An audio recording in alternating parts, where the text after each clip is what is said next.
Now at 6, growing protests in Minneapolis after a woman was shot and killed by ICE. What we're learning about the shooting and the very different accounts of what happened. Plus, promising numbers show crime on the decline in Oakland. It does feel safer to a degree. But perception hasn't caught up to the stats. Two truths can be true at the same time. The program city leaders credit for the steep drop and how they hope to make more progress in 2026. And a Bay Area robotics company hoping to fast-track the rebuilding efforts 1 year after the deadly wildfires in Southern California. This is the present and the future of home building. And later, Sunnyvale seeing a bit of a tech boom. The fruition of decades of planning and thought. Why neighbors are split over how much the influx will actually drive downtown business. This is CBS News Bay Area with Juliette Goodrich. Good evening. Thanks for joining us at 6. We begin tonight in Oakland, where city leaders are touting a steep drop in crime for the second year in a row. In 2025, 57 people died in reported homicides. Officials say that's still way too many, but that is down more than a quarter from 2024 and down more than half of what the city recorded in 2023. Property crimes like robberies, burglaries, and car thefts also dropped by double digits across the board. So Oakland city leaders agree there's more work to be done, but there's one program they say is most responsible for the changing trends. Our Katie Nielsen explains. Dramatic reductions in the city's violent crime rates, and city leaders all credit one thing: the ceasefire program. Even local businesses say they've noticed a difference. You don't hear as many shootings. See your shootings all the time. That seems to be less. Jose Dorado owns a bookkeeping and accounting business in the Fruitvale in Oakland and is also a former Oakland police commissioner. He says there have been noticeable changes in the community, but just because violent crime rates are down, he says the quality of life crimes like robberies, burglaries, and car break-ins lead to people feeling unsafe. It does feel safer to a degree. It's different down there at the Fruitvale Transit Village, to the point that there's any number of Latino businesses simply left. Two truths can be true at the same time. So the city can still not feel safe enough, and the numbers can be real. Dr. Holly Joshi is the head of Oakland's Department of Violence Prevention and is responsible for bringing back the ceasefire program in 2023. It's a program that focuses on those at highest risk to be involved in gun violence. It's based on the idea there's a small percentage of the city's population, somewhere around 300 people, who are most responsible for committing the majority of the violent crime. The strategy is specifically meant to identify and then intervene in the lives of those specific people. Violence interrupters talk with those most at risk after a shooting to stop retaliation, and also offer alternatives and incentives to stop the violence. Further down the line, those at risk are offered educational opportunities and job training, as well as help with housing and health care if needed. We're not going to arrest our way out of this. We know this. We're 100% invested in the ceasefire strategy.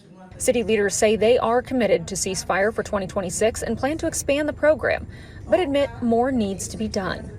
Statistics they're just statistics, right? Crime is a feeling. Do you feel safe leaving your house at 3 o'clock in the morning? Until that answer is yes, we still have work to do, but we can celebrate the progress in the meantime. Those like Jose Delgado say they're looking forward to seeing more community policing as a way to help people feel safe again. Our problems really are a matter of degree, but in general, they're the same problems. It's just a matter of degree. During the press conference here at City Hall today, city leaders did address the 5 homicides that started the beginning of the year here in Oakland, saying they believed they were all separate incidents, and they still believe the ceasefire program is the best way to reduce violent crime overall. Protests have erupted in Minneapolis after an ICE officer shot and killed a woman in her car. Hundreds took to the streets this afternoon, some even throwing snowballs at federal agents. A warning, the video we're about to show may be disturbing. It is cell phone video posted on social media. It shows the driver, identified as 37-year-old Renee Good, waving one car past before attempting to move her car forward. A truck carrying ICE agents pulls up. Agents approach the vehicle and one appears to try to open the driver's side door. Good tries to drive away and is shot by an agent standing in front of her car. The car then crashed into a nearby vehicle. When Minneapolis police arrived on the scene, they found Good had been shot in the head. She was taken to the hospital where she was pronounced dead. One witness shared their perspective of what happened. It does not appear aggressive to me. I think that if they felt like they were in any danger, they could have stepped 2 feet backwards. I think, in my opinion, that this was an unnecessary use of force in a reaction to imagined danger. The Department of Homeland Security says that Good was trying to ram agents with her car, and Secretary Kristi Noem defended the agents' actions. The mayor of Minneapolis pushed back at that assertion, saying this incident was preventable. It's very clear that this individual was harassing and impeding law enforcement operations.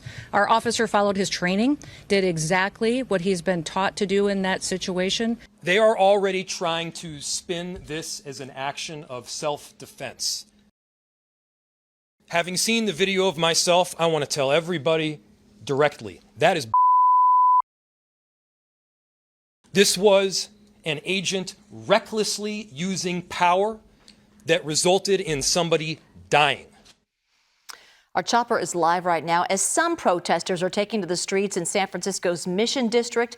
This is on the corner of 24th and Mission Street. A few dozen protesters have been gathering in the last half hour.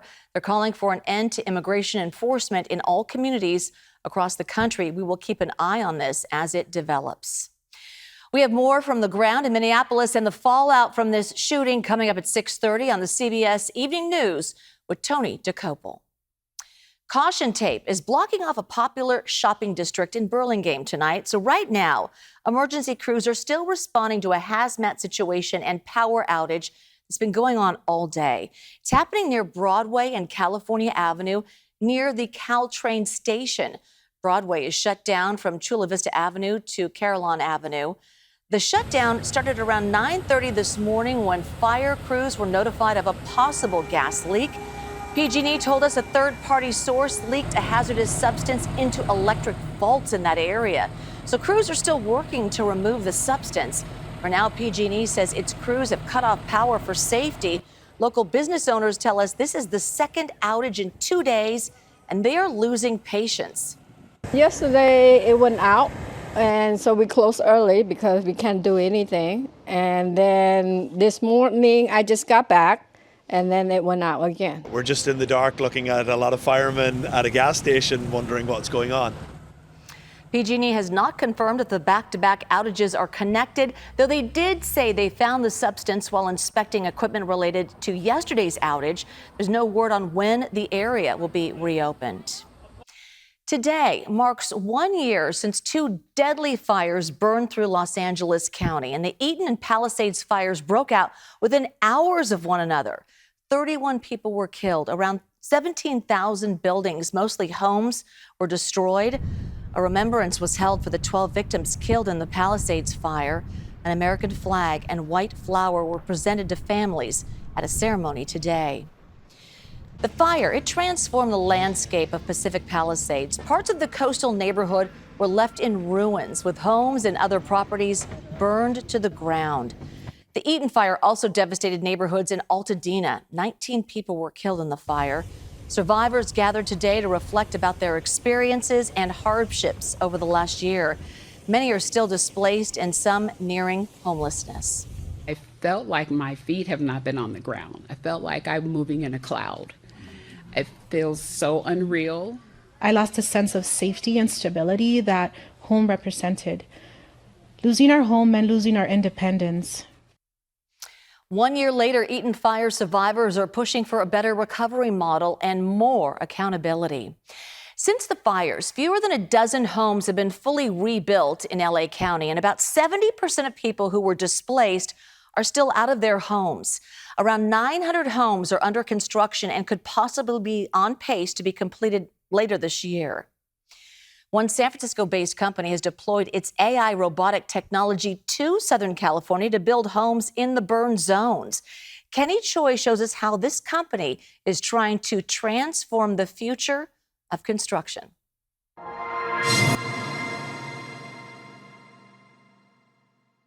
Its framing and panels may look like any other home, but what you see here has been built using a robot, except for the cement foundation.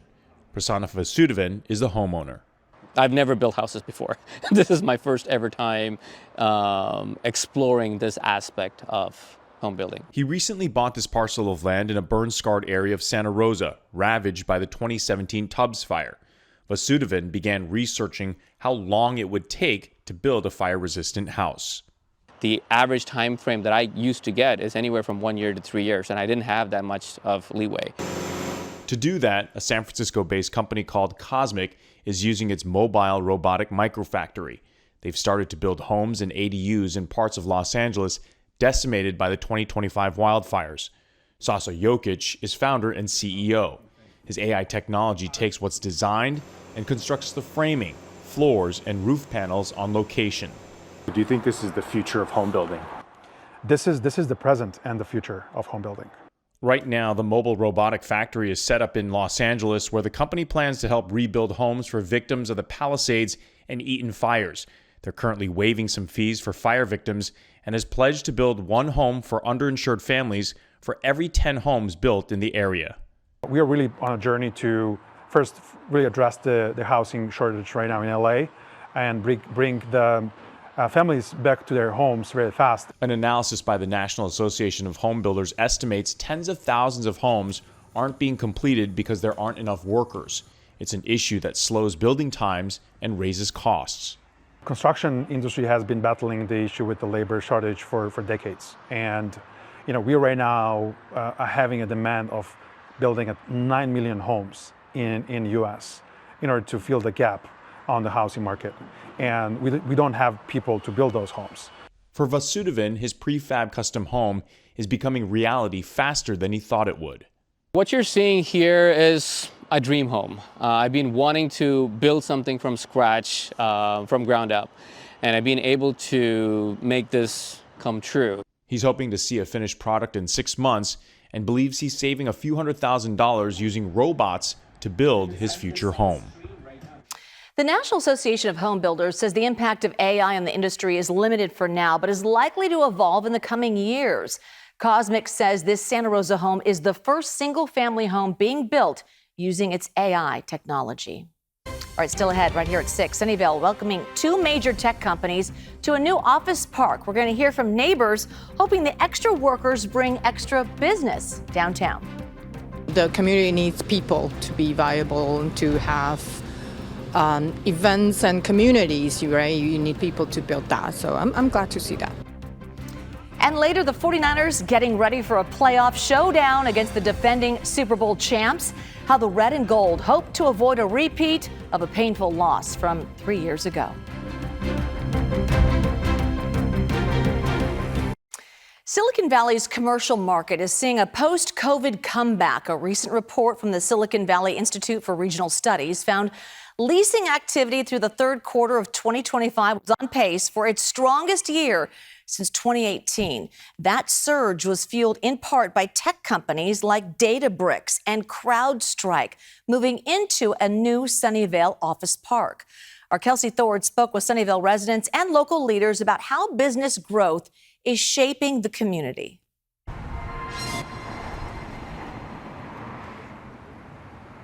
Downtown Sunnyvale is about to see a huge influx as thousands of workers prepare to take over the 2 new office buildings on West Washington Avenue later this year. What we're doing is seeing the fruition of decades of planning and thought. Alyssa Cisneros represents Sunnyvale's downtown district on the city council. She told me the brand new buildings are now fully leased by tech companies Databricks and CrowdStrike. That flood of new workers, as well as the addition of several nearby housing complexes, has Cisneros excited to see the downtown transform from what was once a struggling mall into a thriving central gathering place. While it has taken a lot longer than people would like, I think the key throughout the planning was the inclusion of abundant housing. Sunnyvale is one of the smaller suburbs in the heart of Silicon Valley. But with the surge of AI, the entire area has seen a boost in commercial leasing. Councilwoman Cisneros says tech companies, though, are looking for a very specific type of space. You're seeing a flight to quality, where these kind of older, not updated office buildings that you see if you drive anywhere throughout this region are just not what they're interested in. The spaces that we've built are AA. This is top of the line. Rita Jung understands the appeal. She's lived in Sunnyvale for more than a decade and has seen how the tech industry's ebbs and flows have impacted the city. She told me she was excited to have the new office space built here and to learn it's already been leased out. You know, the community needs people to be viable, to have events and communities, right? You need people to build that. So I'm glad to see that. But not everyone is so sure the new development will have such a big impact on the surrounding area. Parminder Singh owns Blossom Chai Cafe right across the street from the new office space on historic Murphy Avenue. He told me he's worried that thousands of new office workers may prefer to go to the new restaurants and shops on the other side of the complex rather than shops like his who have been here for years. Mostly customer city prefer the another streets, not downtown, this old Murphy Avenue. But Councilwoman Cisneros told me she believes all the surrounding areas, including the historic part of downtown, will benefit. Because not only will more office workers be hanging out in the area, but so many more people will be living in the new housing nearby too. So the business owners, when you're looking at having all of these people that could potentially patronize your business most times of the day, most days of the week, that is an exciting prospect. Databricks has been expanding its Bay Area presence over the past year. Last March, the company moved its headquarters to a 150,000 square foot office space at 1 Sansom Street in San Francisco. And Mayor Daniel Lurie announced today that San Francisco will launch a new program that aims to get people suffering with addiction off the street. It is called the Reset Center. It will temporarily hold people arrested for public intoxication, providing on-site care from trained professionals. The center will be on 6th Street across from the Hall of Justice. The mayor's office does not say how long people will be held, how many people the site can treat at one time, or what type of care or treatment they will receive. The Reset Center is expected to open this spring. We saw a mix of clouds and sunshine over the Bay Area once again today, which made for a pretty sunset as we look towards Sutro Tower from the top of the Mark Hopkins Hotel. We're going to see a few passing sprinkles possible overnight tonight. Nothing measurable expected. Just the beginning of a dry weather pattern that's going to last for a while. Details on what a while means coming up in the First Alert forecast. Still a few clouds passing through the skies over the Bay Area this evening, and that's going to be the case for the rest of tonight. Let's start by looking at those clouds from one of the satellites, and we're taking a look at those clouds that are more substantial farther to our north, dropping some rain showers over northern California, and some of those showers are going to try to make a run towards the Bay Area tonight, but we're not likely to see much more than a couple of sprinkles, and that's pretty much it for the moisture that we are going to see for a while. Let's take a closer look at Futurecast and see what we can find on the radar simulation. You'll see a couple of radar freckles quickly scooting through. Again, your odds of seeing even a couple of sprinkles in the windshield tonight into early tomorrow morning are going to be lower than 10%, but it remains within the realm of possibility, so don't be alarmed if you do see that. Once the sun comes up tomorrow, we should see abundant sunshine taking over. It's not going to warm us up a whole lot, but still, it makes it feel a little bit warmer. In terms of the lack of rain, that's going to last for a while. Back to the big picture perspective, this is the 6 to 10 day outlook from the Climate Prediction Center for rainfall, and we're in the middle of this big dark brown area, indicates near zero rain in that time frame. So not just the 7-day forecast remaining dry, but 10 days and even beyond that, the 8 to 14 day outlook also shows a strong signal towards drier than normal conditions. If we had a 2-week rainfall chart, we'd basically see a 10 to 20% chance showing up right at the tail end of that 2-week time frame. So not much of an opportunity for any kind of moisture over the next couple of weeks. The all or nothing pattern we've seen so frequently this winter is going to continue. Looking outside right now, and temperatures are mostly in the 50s, down to 49 degrees right now in Santa Rosa, but otherwise low to mid 50s after we topped out with a mix of upper 50s and low 60s this afternoon, pretty close to what's normal for this time of year. As those sprinkles pass through, temperatures behind the cold front driving them are going to drop down to a mix of upper 30s and low to mid 40s by early tomorrow morning, which sounds chilly, but it's not that far out of the ordinary for this time of year. In fact, temperatures are actually going to end up a degree or two above normal, even though it is going to feel rather wintry out there. Temperatures in the Santa Clara Valley in the low 40s. The chilliest spots, no surprise, in some of the valleys farther inland, upper 30s in Livermore, and some upper 30s sprinkled in for the valleys of the North Bay as well, with mid to upper 40s around the Bay to begin the day tomorrow. And then we are going to warm back up, but temperatures are going to remain just a little bit below average. Again, a slightly cooler air mass settling in, with high temperatures remaining in the 50s pretty much across the board. Even the warmest spots are going to top out in the mid to upper 50s. Mostly mid 50s for all parts of the Bay Area. Not a whole lot of variation from our various microclimates, but that could change later on in the forecast. Let's take a look at the 7-day outlook, and we'll start inland. This is the big wild card, the fog. Monday, Tuesday, and Wednesday, that's Thule fog trying to spread in through the Delta into the interior valleys of the East Bay and the North Bay. That would mean gray skies in the morning and then some afternoon sunshine, but temperatures are going to be a little bit cooler than other parts of the Bay Area, which by next week should be climbing up to or above 60 degrees around the Bay, Monday, Tuesday, and Wednesday. Now, the coast, you'll be the warm spots over the next several days. So already back up to around 60 degrees over the weekend, and then into the low to mid 60s by Monday, Tuesday, and Wednesday. So it's the kind of reverse of the summertime pattern. Yeah. But it also still means that people are going to be going to the coast, trying to get away from the chill instead of the heat. That's true. When I do see that Thule fog, though, that does give me the nervous feeling, you know. That could still go either way, so we'll keep you updated. Okay, all right. Thanks so much. All right, when we come back, we're going to check in with the red and gold as they get ready to hit the road and take on the defending Super Bowl champs. The 49ers road to Super Bowl 60 winds through Pennsylvania this Sunday, where the red and gold will take on a familiar foe, the defending champion Philadelphia Eagles. After losing the chance at the #1 seed last week against Seattle, the Niners will now have to regroup and win a big wild card game in the same city where their season ended 3 years ago. Star running back Christian McCaffrey details what he and the team need to focus on heading into Sunday.